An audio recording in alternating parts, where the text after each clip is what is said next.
मात्र 3 रन पर शतकू वंचित हेले श्रेयस अय्यर कैप्टेन भाव में पंजाब को प्रथम मैच जितेले श्रेयस। तो शशांक सिंह श्रेयस अय्यर शतकू वंचित होते कौन रही मैच शेष पर शशांक सिंह इंटरव्यू चलतु आज भिडियो जाना।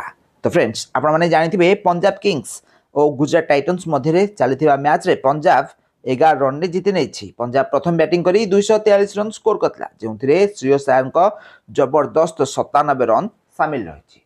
ताले श्रेयस अय्यर क्यारियर प्रथम शतक हासिल करने मात्र 3 रन बाकी थिला बेले आउ शेष ओभर रे 6टी बॉल बाकी रही। तो Shreyas Iyer non striker end रही आउ स्ट्राइक करथिले शशांक सिंह।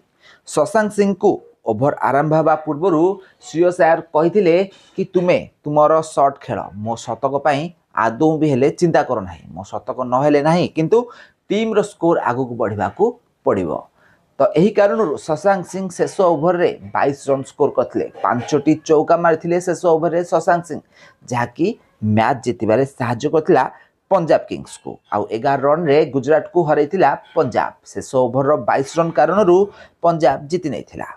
तो यही शेष इंटरव्यू जिते मैच सरी जाइथिला इंटरव्यू निया शशांक सिंह सेठारे पचरा जाइथिला कि श्रेयस अय्यर आज बहुत बढ़िया इनिंग्स खेलते शतक निहाती भाव से बनवार था। तो शेष ओभर आपण कहीं शतक करने देलेनी। तो सेतबेले समय शशांक सिंह कही कि श्रेयस अय्यर निजे ही मत मना करते कि मो शतक पाई तमें व्यस्त हुओ ना दलर स्कोर आगु को बढ़िया दरकार शतक मोर ना किंतु टीम मैच जीतवा दरकार। तो यहाँ श्रेयस अय्यर को फैन माने बहुत सारा भल पाया देइछंती किंतु यही समय रे सचिन तेंदुलकर और विराट कोहली को फैन माने ट्रोल करबा लागि छंती। सचिन तेंदुलकर और विराट कोहली निज शतक पाई बहुत सारा बॉल गुड़िक खाई थांती जो कारण टीम मैच हारि थाए। खास कर सचिन तेंदुलकर बहुत सारा बॉल गुड़िक निज शतक पाई वेस्ट कर थांती। तो सेति भारत मैच हारि थाए।